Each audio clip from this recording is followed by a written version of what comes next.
Grow Great is a city government leadership podcast with Lisa Norris and me, Randy Cantrell. Each week we share insights, experiences, and wisdom to help you and your leadership grow great. Our website is growgreat.com.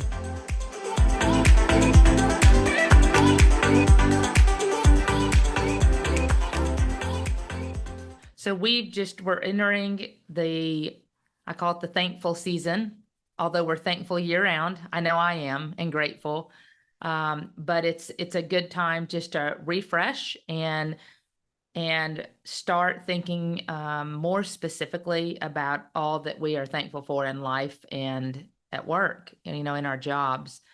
And something that I saw yesterday and experienced yesterday with our team, I just wanted to share in this post as we're approaching the Thanksgiving holiday.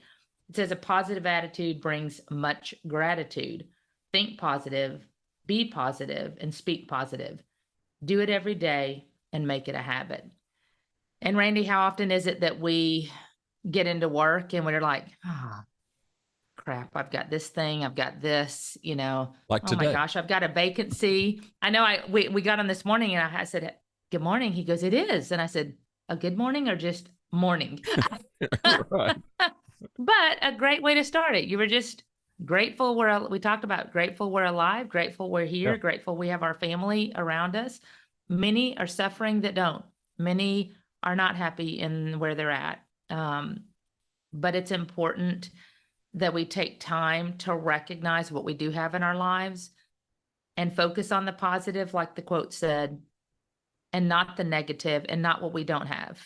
Be thankful for what is in front of us and not looking at the past, but looking forward at because today is the day you can change. You can change your attitude and you can refocus and reset for tomorrow and the next day and the next day. And that's important to remember.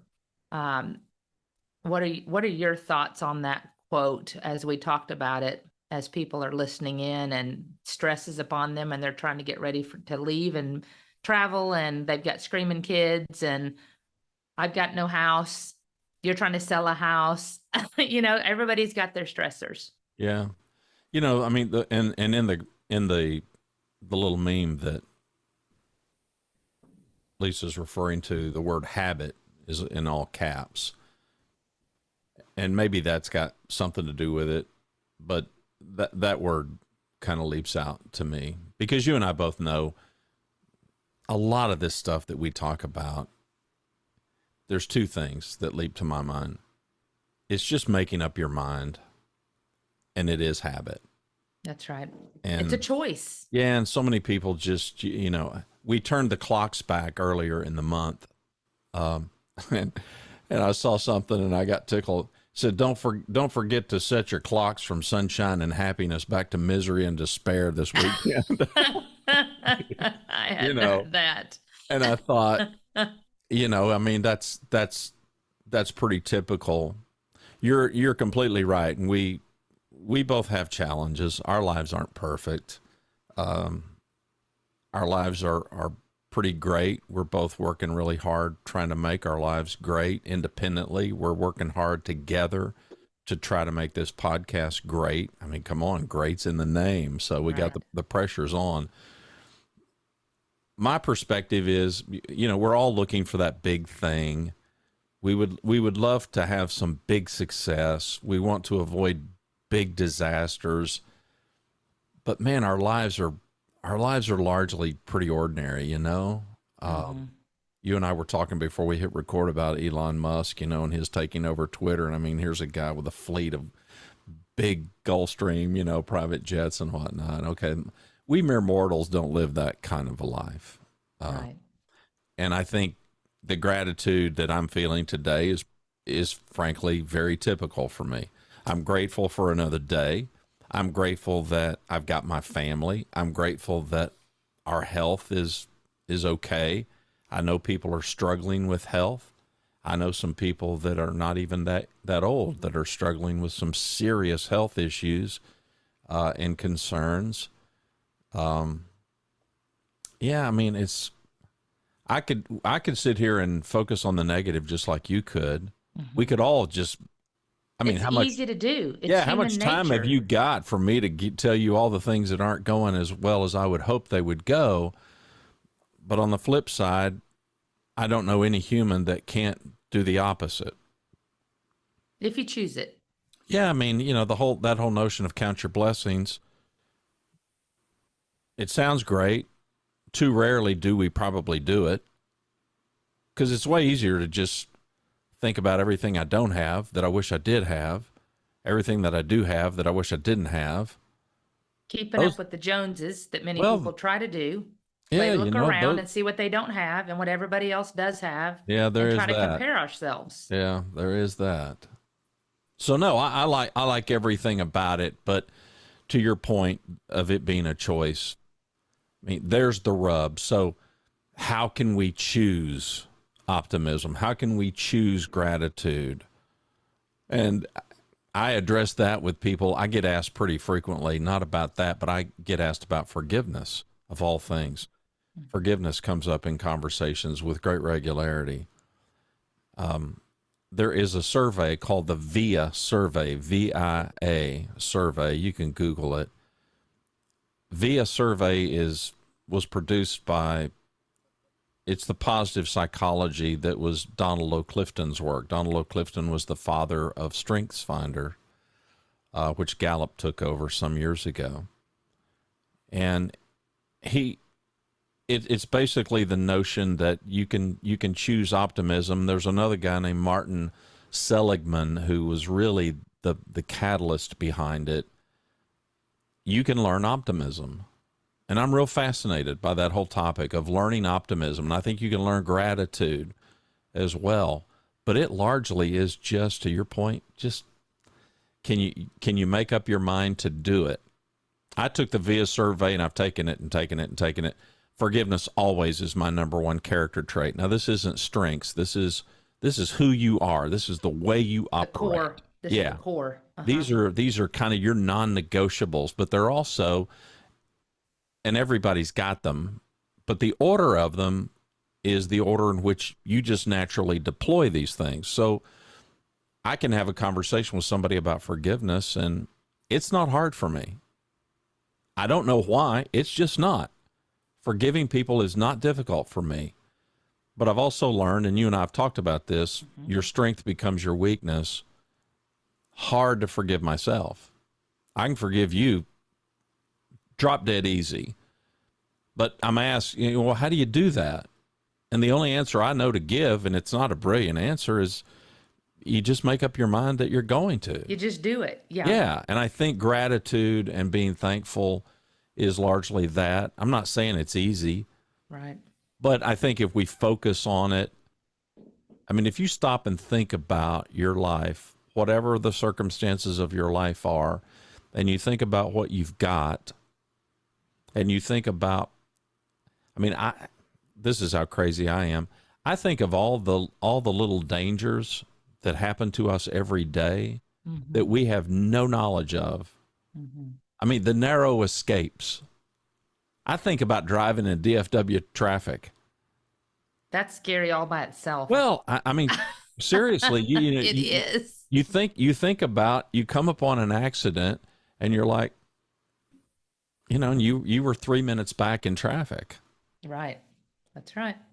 I mean, it's those kinds of things, and we have no way of knowing the kind of dangers that we're avoiding, the catastrophes that we're not experiencing because we're too focused on the ones that we are.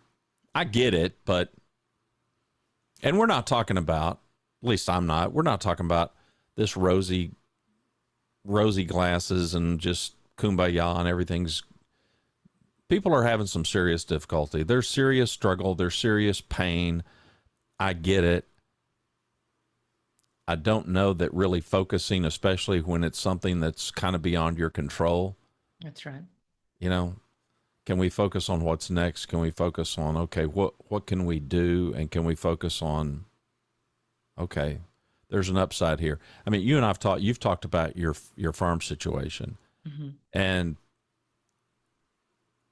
it's easy to focus on, well, this didn't go to plan. that didn't go according to plan. Okay, well this plan that absolutely turned into That got blown out of disaster, the water, you know, right? and didn't happen. Right. But the big plan absolutely happened. Yeah. You know, finding the kind of acreage that Lisa and her husband wanted to be able to do the kind of hunting that they love to do and the fishing that, I mean, they got that. Yeah. I mean, the rest of it, it could be argued. Those are just details. Y'all are just in the midst of trying to sort those details out because you got the land. Yes. And getting the land was the really hard part, or at least That's you right. thought. That's right. You know, and I think part of it in looking at it from a distance is so you had this expectation, you got that expectation, and it was probably the thought was, that's the biggie. Everything else will just kind of fall in place. Well, guess what? Life threw him a curveball. It's like the thing that you thought was the biggie, that happened. Right. All these other details, okay, well, they're not all just falling into place so magically. It's easy, and it's easy for us as humans and you listeners to just dwell on what isn't going well, because that's the moment we're in. That's the moment that we're in. But I would encourage you, and you can have those moments. We're not saying it's unrealistic to have the moments. For those that have been listening and listened to our prior podcast, I shared I was heartbroken when the house on the land fell through that we were moments from closing on. And it's off the plate. We've just got land, and that's what we have right now. And I basically cried myself out of tears. You can have those moments. It is recovering from them and moving past them that's critical. Just like it is with the team, you can, when you're at work and you're working with your team and something didn't go well, those are moments.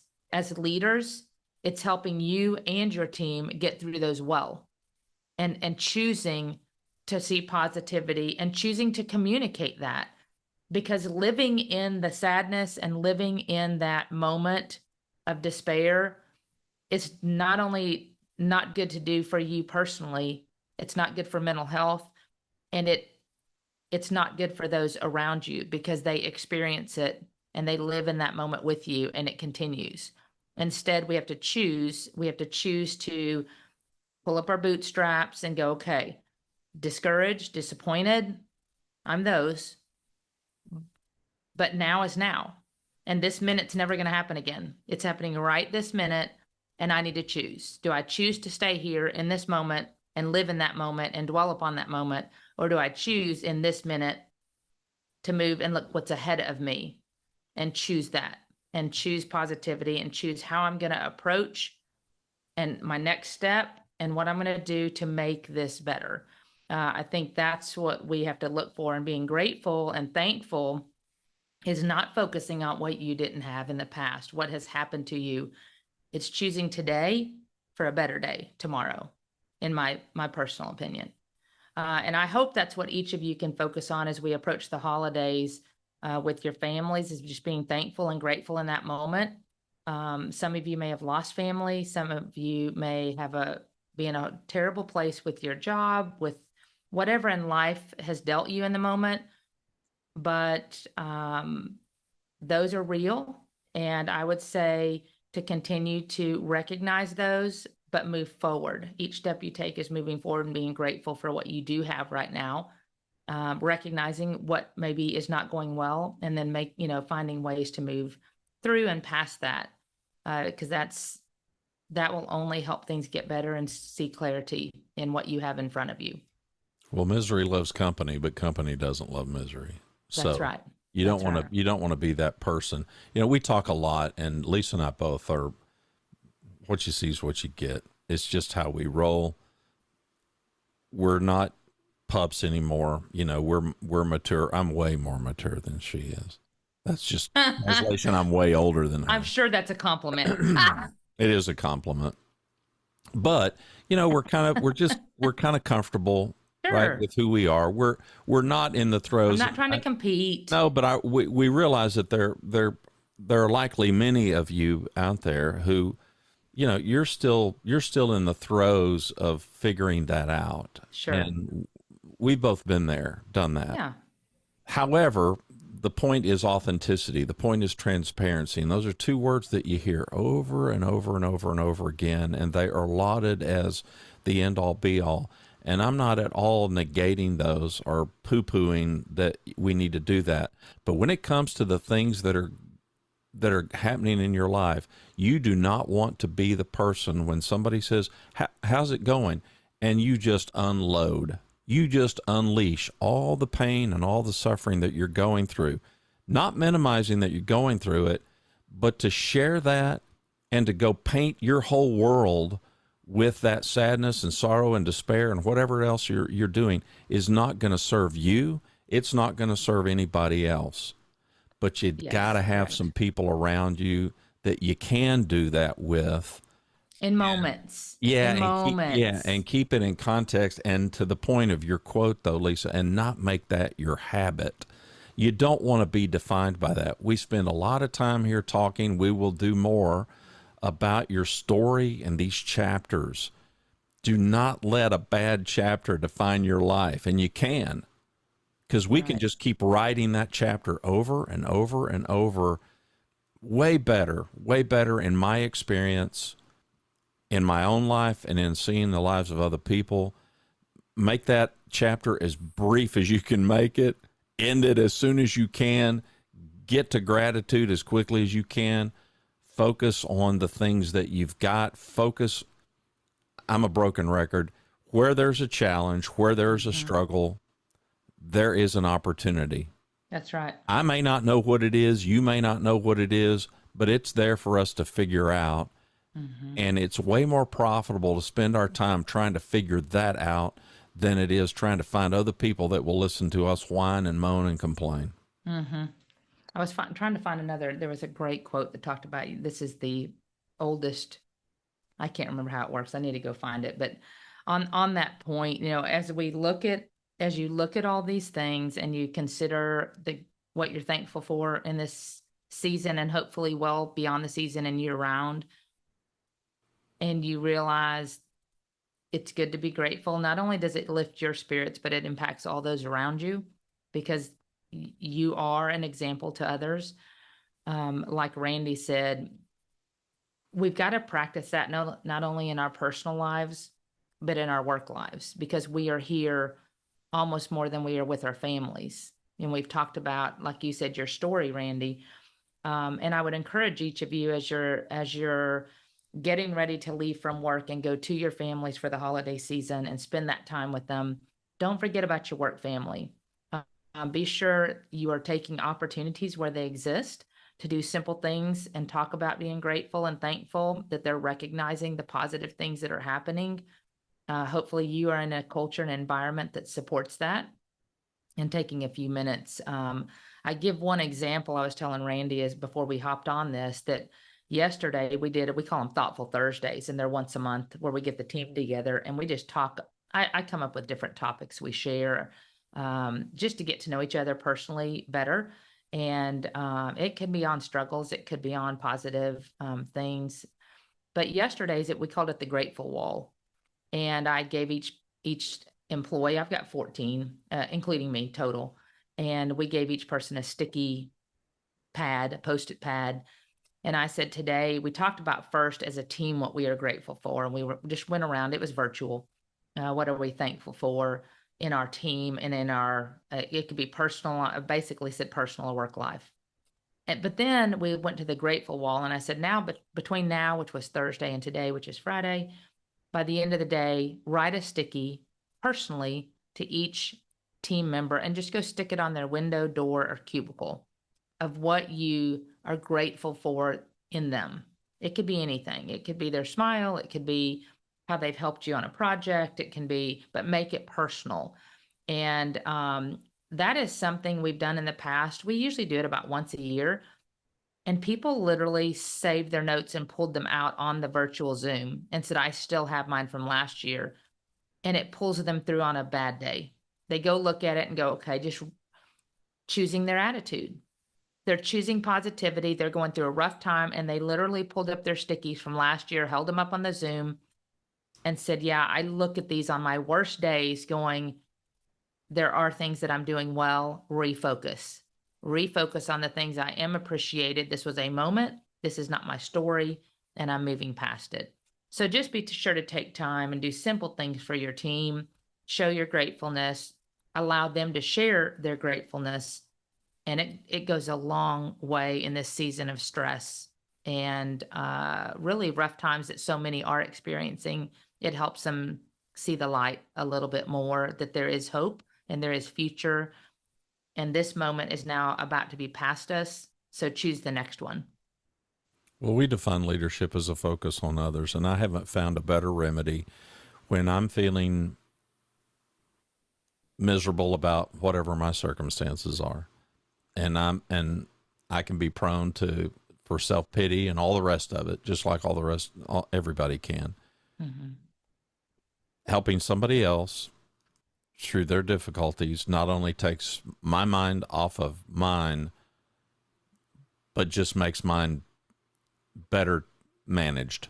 Mm-hmm. It just does. It always does, 100% of the time.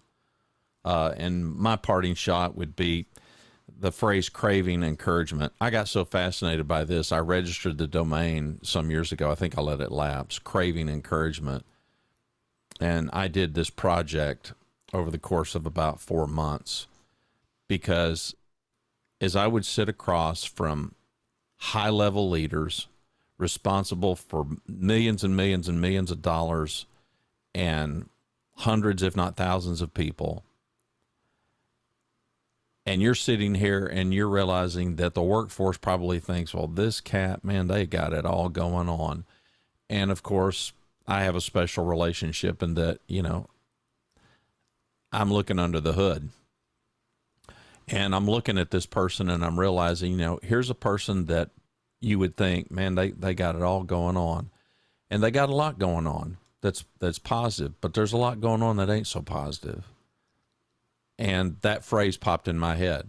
I'm sitting here with a client and I'm looking at this person and I'm thinking, this guy's craving encouragement. Now I'm giving it to him, but he's needing it from multiple places, just like we all are. And I don't know, it was an epiphany. It was an epiphany. I don't care who they are. I don't care what they're going through. I don't care what you think they're not going through. Everybody around you, 100% of the people around you are craving encouragement. Mm-hmm. I saw something the other day talking about single guys and said 100%, I don't know if this is statistically true, but as a man, I can get it. 100% of the single guys are craving not just sex, but they're craving a hug. They're craving that kind of connectivity, and we just can overlook all these things. Mm-hmm. It's just easy to look past these little human details that frankly make our lives largely worth living, these relationships. So craving encouragement, as you look around the workplace, as you look around your family, just know this, 100% of these people that you're looking at, every single one of them is craving encouragement, because you are too. That's right. And connection, just connection, having a connection with somebody.